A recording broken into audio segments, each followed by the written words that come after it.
আসসালামু আলাইকুম আমার ভাই বোনেরা, তোমাদের সবাইকে অনেক অনেক শুভেচ্ছা আর অভিনন্দন জানিয়ে আমি নাজমুল ইসলাম শুরু করতেছি কুমিল্লা বোর্ড 2025-এর আর্থিক অবস্থার বিবরণীর অঙ্ক।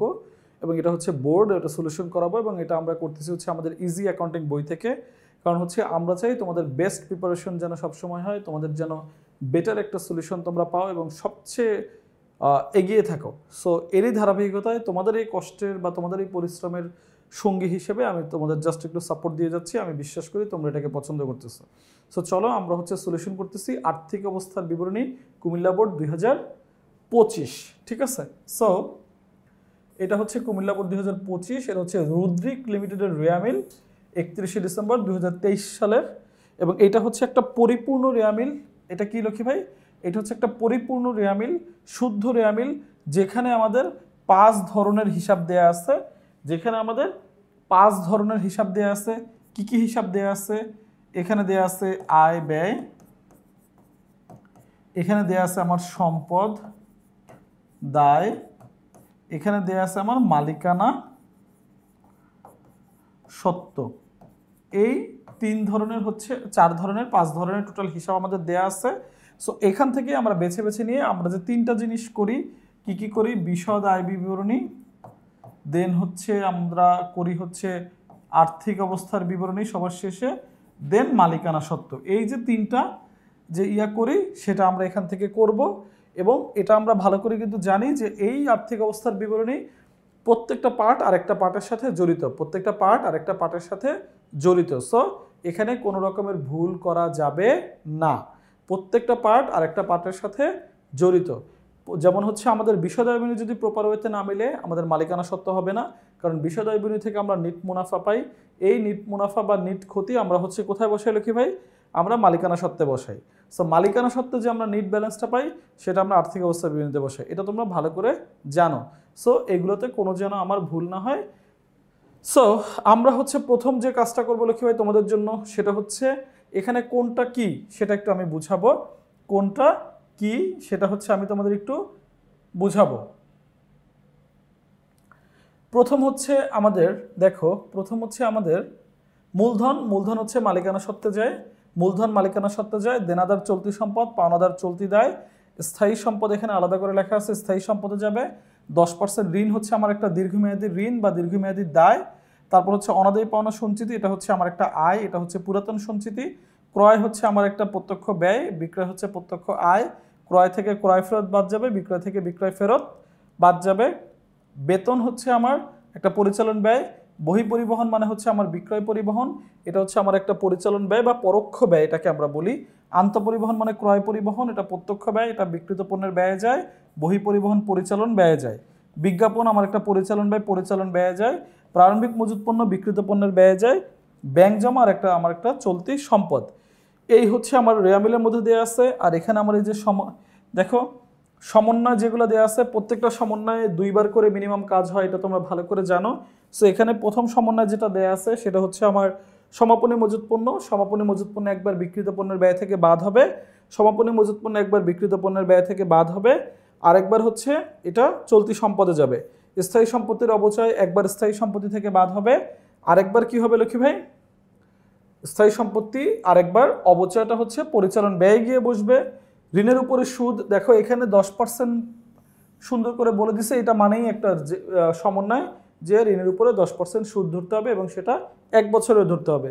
আমাদের এখানে আলাদা করে আমাদের সতর্ক করে বলে দেওয়া আছে যে ঋণের উপরে সুদ ধরতে হবে, কিন্তু লক্ষ্মী ভাই সবসময় তোমাকে এভাবে সতর্ক করবে না। সো এইটা ভালো করে মনে রাখিও। এবার আসি দেনাদার উপরে 5% অনাদায়ী পাওনা সঞ্চিতি ধরতে বলছে। আমরা এটা দেনাদার থেকে কি করব? বাদ দিব, আরেকবার পরিচালন ব্যয় গিয়ে বসাবো। এই হচ্ছে আমাদের সমন্বয়গুলো দেয়া আছে। তো সমন্বয়গুলো আমরা একটু দাগাই নেই, যেটা হচ্ছে আমাদের প্রথম কাজ লক্ষ্মী ভাই। সমন্বয় 10% ঋণ, সো এটা একটা সমন্বয়, ওখানে বলে দিচ্ছে, তাও এটা সমন্বয়, না বললেও এটা একটা সমন্বয়।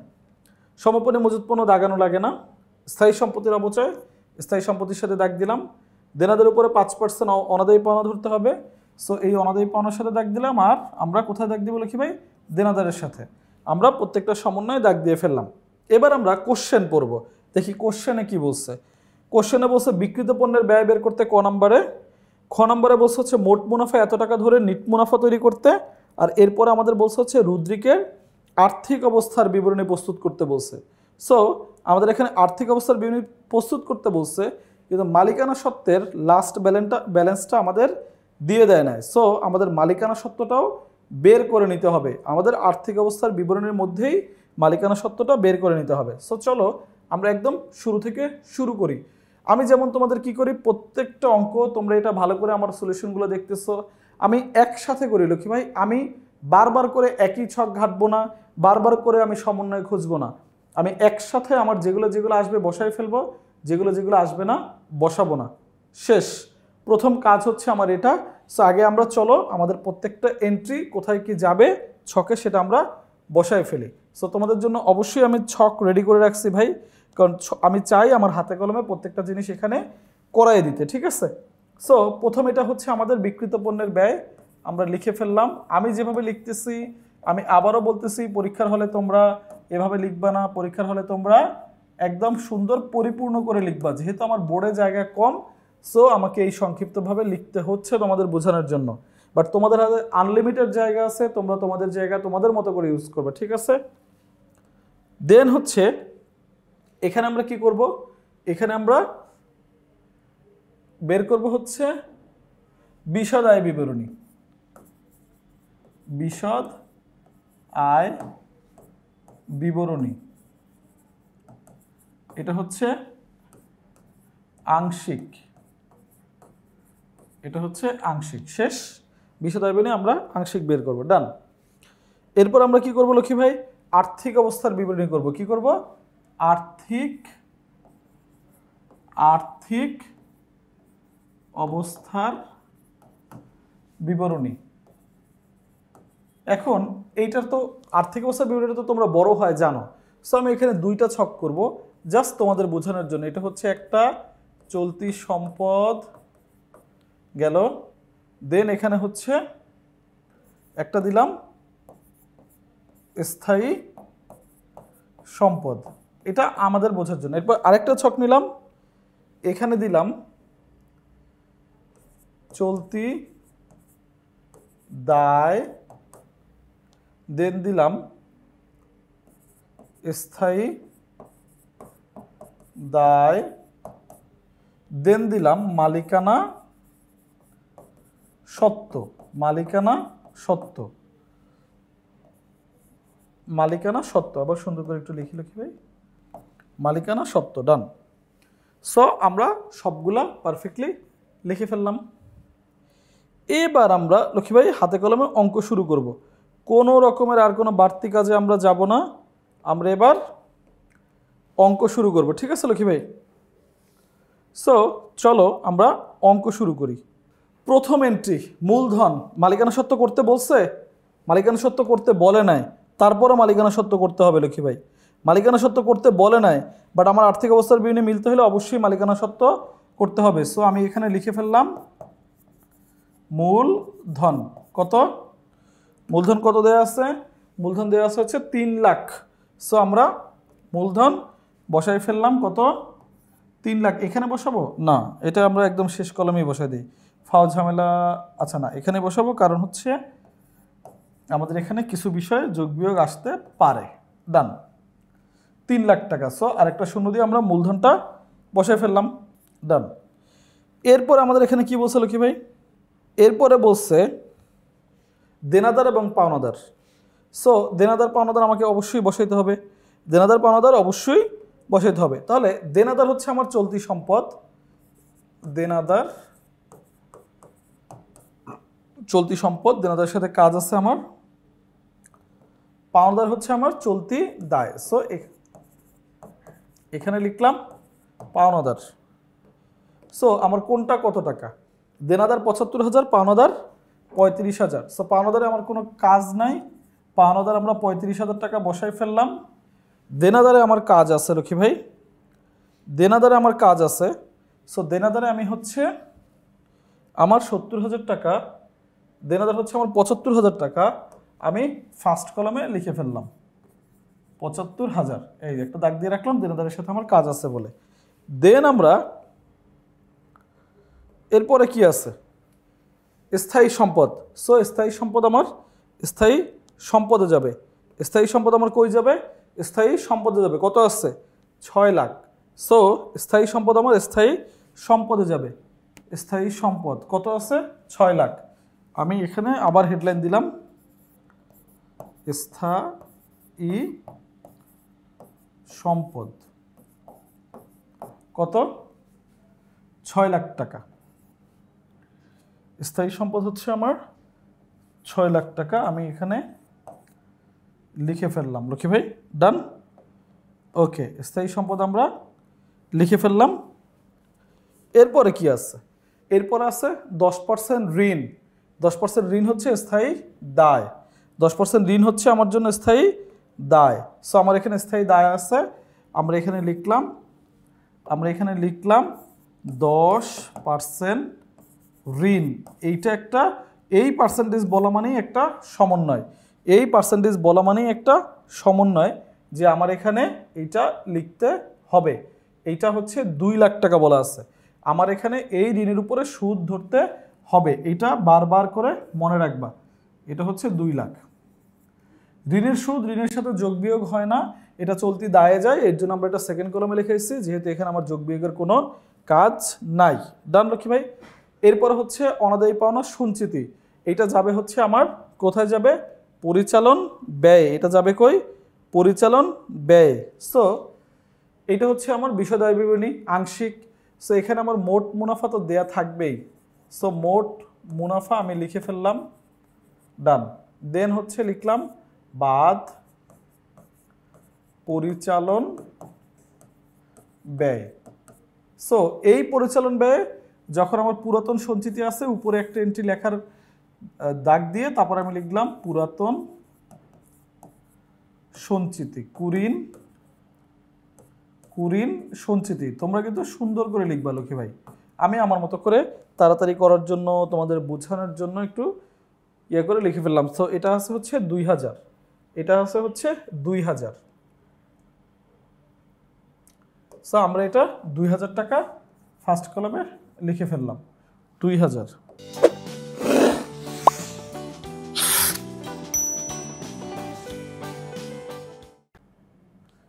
সো আমরা এটা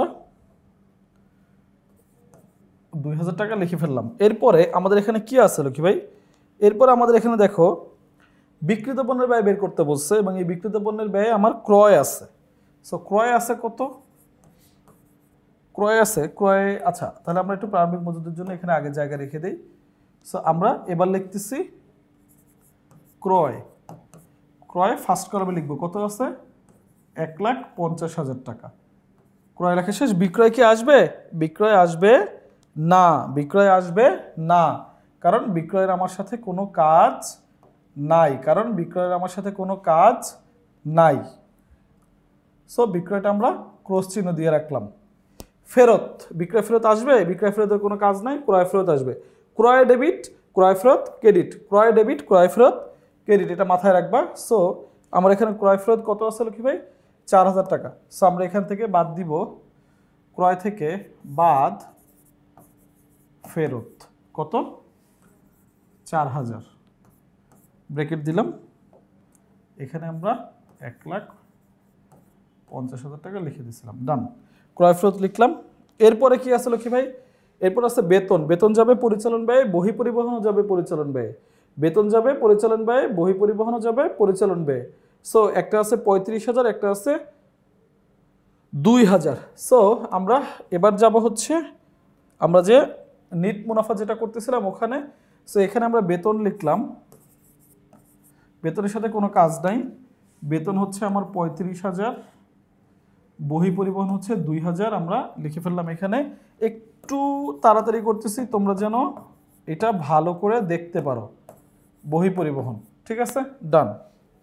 এরপরে লক্ষ্মী ভাই আছে আন্তঃপরিবহন। আন্তঃপরিবহন মানে হচ্ছে ক্রয় পরিবহন। আন্তঃপরিবহন মানে কি?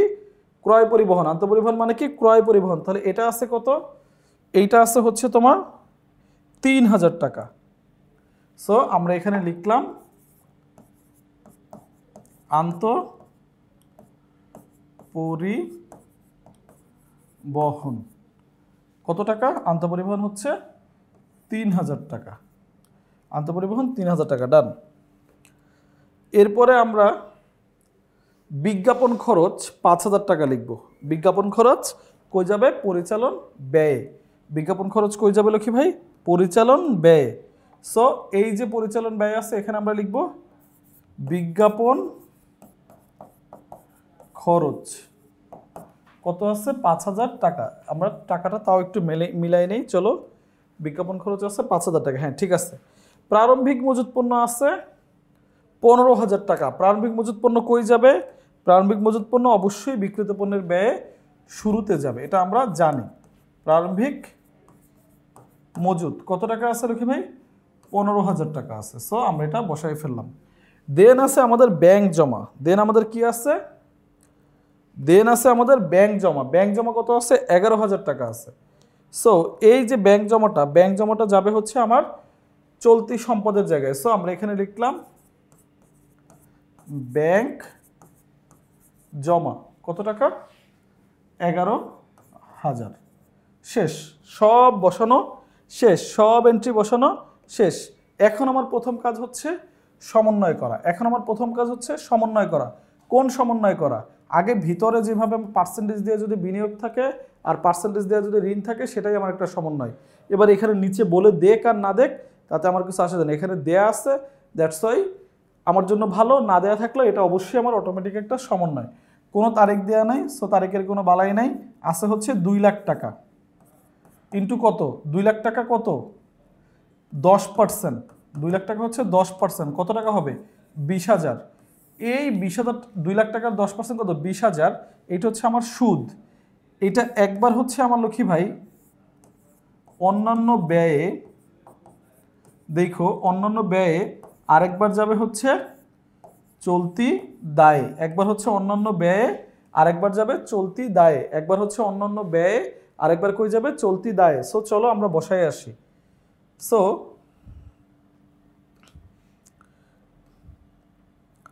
চলতি দায়ে এখানে আমরা বসাইলাম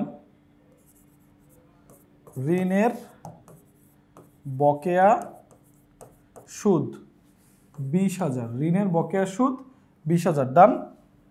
এটা আরেকবার যাবে আমার অন্যান্য ব্যয়ে। সো এইখানে আমরা একটা হেডলাইন দিলাম অন্যান্য ব্যয়। এখানে আমরা লিখব ঋণের সুদ। ঋণের সুদ কত টাকা? 20,000। ঋণের সুদ আমরা লিখব হচ্ছে 20,000। দেখো লক্ষ্মী ভাই একসাথে করে যাচ্ছি, জাস্ট আমার সাথে তোমরা পৃষ্ঠাগুলো ওলট পালট করে এদিক ওদিক করে একটু লিখে নিবা, ইনশাল্লাহ তোমরা এটা এনজয় করবা। শেষ। এরপরে কাজ সমাপনী মজুত পণ্য। তো সমাপনী মজুত পণ্য দুই জায়গায় যায় আমরা জানি। প্রথম সমাপনী মজুতের কাজ হচ্ছে বিক্রিত পণ্যের ব্যয় থেকে বাদ। প্রথম কাজ হচ্ছে বিক্রিত পণ্যের ব্যয় থেকে বাদ। সো আমরা এটাকে সমা মজুদ সুন্দর করে লিখে কত টাকা? সমাপনী মজুত পণ্য। সমাপনী মজুত পণ্য কত টাকা? সমাপনী মজুত পণ্য হচ্ছে আমাদের জন্য 18,000 টাকা। সো আমরা সমাপনী মজুত পণ্য একবার 18,000 টাকা এখান থেকে বাদ দিলাম। আরেকবার এটা যাবে আমার, আরেকবার যাবে চলতি সম্পদে। চলতি সম্পদে লিখব সমা মজুদ। দেখো একসাথে দুই জায়গা করতেছি, ভুল আমাদের কিভাবে ধরবে? আমরা একটা সমন্বয় দুই জায়গা না লিখে দৌড়াবো না। ডান, ওকে, ক্লোজ। দেন আমাদের পরবর্তী সমন্বয় কি আছে লক্ষ্মী ভাই? বলা আছে স্থায়ী সম্পত্তির অবচয় 10%। তো চলো, স্থায়ী সম্পত্তি আছে কত? 6 লাখ। স্থায়ী সম্পত্তি আছে কত? 6 লাখ। সো স্থায়ী সম্পত্তি আছে 6 লাখ, বাদ হচ্ছে 10% 60,000। তাহলে এখানে কত গেল? 5,40,000 ব্রেকেট দিলাম। আর এই স্থায়ী সম্পত্তির অবচয় এখানে আমরা লিখব বাদ অবচয়। বাদ অবচয়। সো এইটা আমার জন্য অবচয়টা অবশ্যই আমার জন্য একটা কি? অবচয়টা অবশ্যই আমার জন্য একটা খরচ। অবচয়টা অবশ্যই আমার একটা খরচ। সো আমরা এখানে লিখব এই পরিচালন ব্যয়ে যে স্থায়ী সম্পদের অবচয়। স্থায়ী সম্পদের অবচয় কত আছে? 60,000। ডান, ক্লোজ। স্থায়ী সম্পদের অপচয়। ডান। এরপরে লক্ষ্মী ভাই ঋণের সুদ বের করে ফেলছি, সো আমাদের 3টা সমন্বয় শেষ। এরপরে বলছে দেনাদারের উপরে 5% অনাদায়ী পাওনা সঞ্চিতি ধরতে হবে। লক্ষ্মী ভাই এবার চলো আমরা দেনাদারের সাথে এই কাজটা করে ফেলি। দেনাদার থাকে হচ্ছে আমাদের চলতি সম্পদে। সো এইটা মানে হচ্ছে দেনাদারের কাছ থেকে আমরা 5,000 টাকা আদায় করতে পারবো না বলে সরায় রাখা নতুন অনাদায়ী পাওনা সঞ্চিতি। এটা মানে হচ্ছে হয়তোবা আমরা পাবো না। সো আমাদের দেনাদার কত আছে? 75,000 টাকা। 75,000-এর 5% কত হয় লক্ষ্মী ভাই? চলো আমরা একটু 75,000-এর 5% কত হয় এটা একটু আমরা দেখে নেই। সো আমরা দেনাদার থেকে 3,750 টাকা যেটা আছে সেটা আমরা বাদ দিব। দেনাদারের কাছ থেকে 3,750 টাকা আমরা বাদ দিব। 3,750 টাকা বাদ দিলে এখানে আমার বের হচ্ছে কত? এখানে হচ্ছে আমার 71,250 টাকা আমার বের হচ্ছে। আমরা লিখে ফেললাম। আর এই যে অনাদায়ী পাওনা সঞ্চিতিটা লক্ষ্মী ভাই, এটা হচ্ছে নতুন। এটা কি নতুন? এই দেখো পুরাতন যে সঞ্চিতি, যার ধর্মই হচ্ছে অলওয়েজ বাদ হয়ে যাওয়া, ওর উপরে যা পাবে নতুন অনাদায়ী পাওনা, পুরাতন অনাদায়ী পাওনা যোগ নতুন অনাদায়ী পাওনা সঞ্চিতি, এই 3টা কাজ হচ্ছে যোগ হওয়া, আর এই একমাত্র এর কাজ হচ্ছে বাদ হয়ে যাওয়া। তার ক্যারেক্টারই হচ্ছে বাধা হওয়া। কোনটা? রেয়া মিলে যে অনাদায়ী পাওনা সঞ্চিতি থাকে, সে তার উপরে যাকে পাবে অনাদায়ী পাওনা, নতুন অনাদায়ী পাওনা অথবা নতুন অনাদায়ী পাওনা সঞ্চিতি, মানে যাকে পাবে সে সেই থেকে বাদ হয়ে যাবে। সো পুরাতন, এটাকে আমরা কুরিনই লিখি যেহেতু এখানে কুরিন লেখা আছে। কুরিন সঞ্চিতি কত ছিল লক্ষ্মী ভাই? এখানে ছিল হচ্ছে আমার 3,750 টাকা। সেখান থেকে আমরা 2,000 টাকা বাদ দিলে থাকে 1,750 টাকা। আমরা সব সমন্বয় বসাই ফেলছি। এই অনাদায়ী পাওনা নিয়ে তোমাদের একটু আমি স্পেশালি কথা বলবো লক্ষ্মী ভাই। এই যে রেয়া মিলে অনাদায়ী পাওনা যেটা দেয়া থাকে, এটা হচ্ছে পুরাতন, এর কাজ হচ্ছে সবসময় বাদ হয়ে যাওয়া। এটা তোমাদের পূর্ব অঙ্কে আমি এইভাবে বলছি। এটা প্রথমে হচ্ছে রেয়া মিলে যে অনাদায়ী পাওনা থাকে যেটাকে আমরা বলি কুরিন, এটা হচ্ছে পুরাতন কুরিন। তার সাথে যোগ হয় এই সমন্বয়ে আবার একটা কুরিন থাকতে পারে নতুন করে, যে এত টাকা আদায়যোগ্য নয় সেটা। তার সাথে হচ্ছে যোগ হবে নতুন আবার কুরিন সঞ্চিতি, এই যে মাত্র যেটা দিল, যেটা নতুন এইটা। তার মানে এই 3টা অলওয়েজ যোগ। আর এই রেয়া মিলে যে পুরাতন সঞ্চিতি থাকে, অনাদায়ী পাওনা সঞ্চিতি, এর কাজই হচ্ছে বাদ হয়ে যাওয়া। এর জন্য এটাকে লিখি পুরাতন অনাদায়ী পাওনা সঞ্চিতি। সো এই হচ্ছে তোমার কাজ। ওকে, সো এই অনাদায়ী পাওনাটা নোট ডাউন করে রাখো। রেয়া মিলে অনাদায়ী পাওনার সাথে নতুন অনাদায়ী পাওনা সমন্বয় থাকলে যোগ হয়, সমন্বয় সঞ্চিতি থাকলে যোগ হবে, আর পুরাতন অনাদায়ী পাওনা সঞ্চিতি বাদ হবে। সো লক্ষ্মী ভাই দেখো, আমরা প্রত্যেকটা এন্ট্রি বসাই ফেলছি, প্রত্যেকটা সমন্বয় বসাই ফেলছি। এবার আমরা আরো কিছু কাজ করি। চলো, মোট মুনাফা কত দেয়া আছে?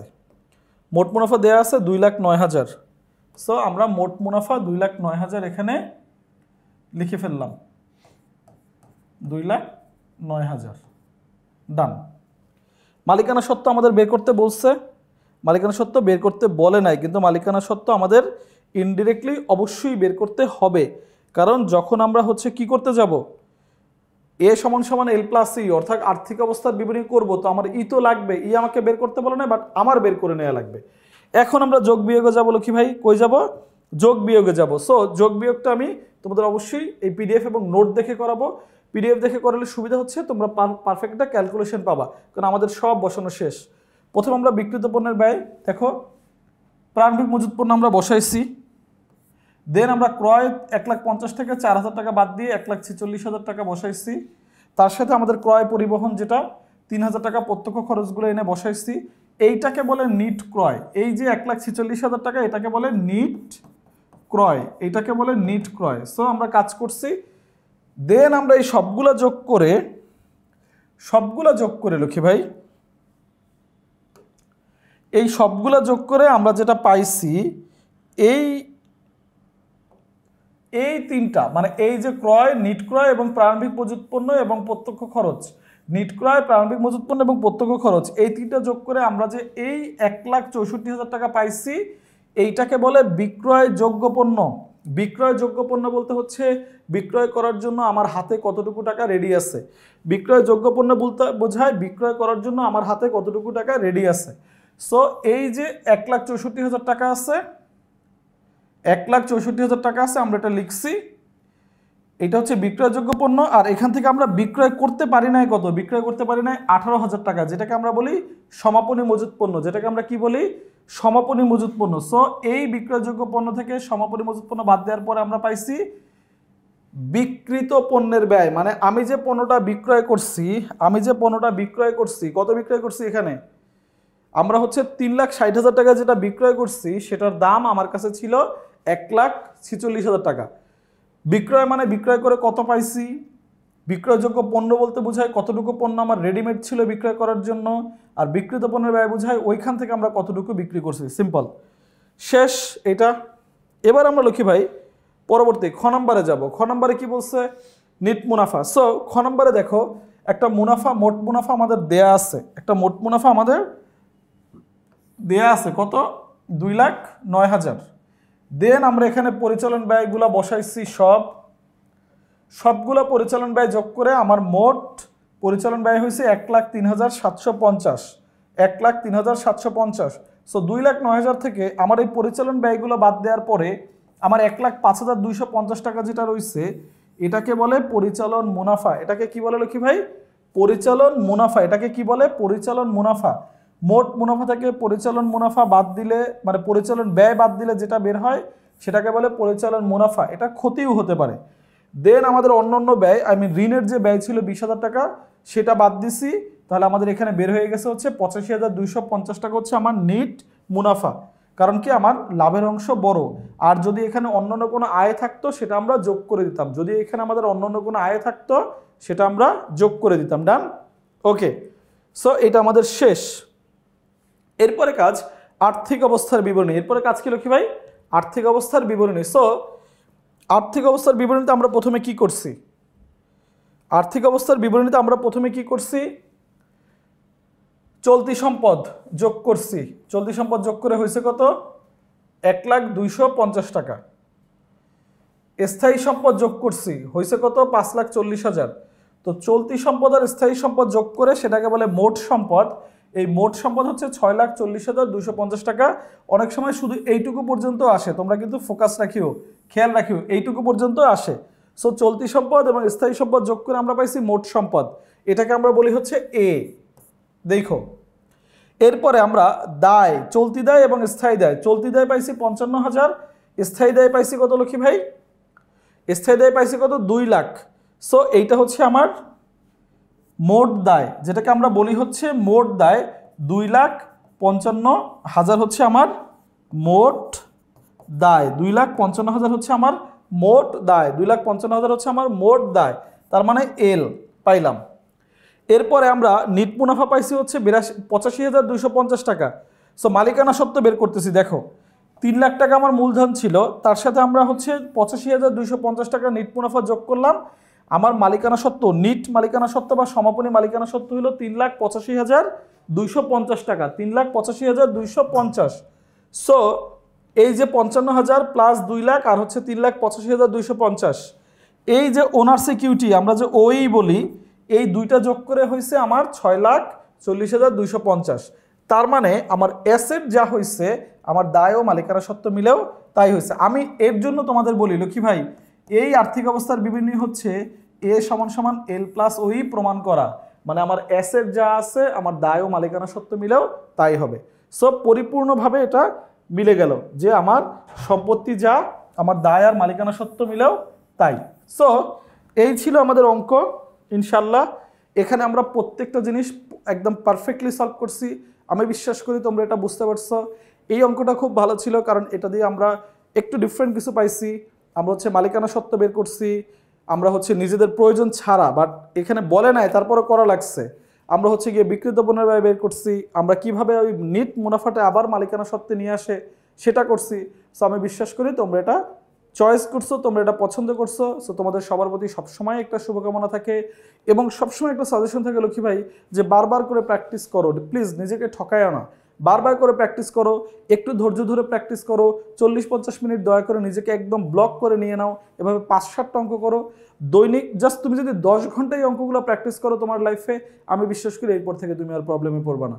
সো তোমাদের সবার প্রতি অনেক অনেক শুভকামনা, অনেক অনেক শুভেচ্ছা এবং তোমাদের প্রতি অনেক অনেক ভালোবাসা রেখে আমি নাজমুল ইসলাম তোমাদের কাছ থেকে বিদায় নিচ্ছি। আল্লাহ হাফেজ, আসসালামু আলাইকুম।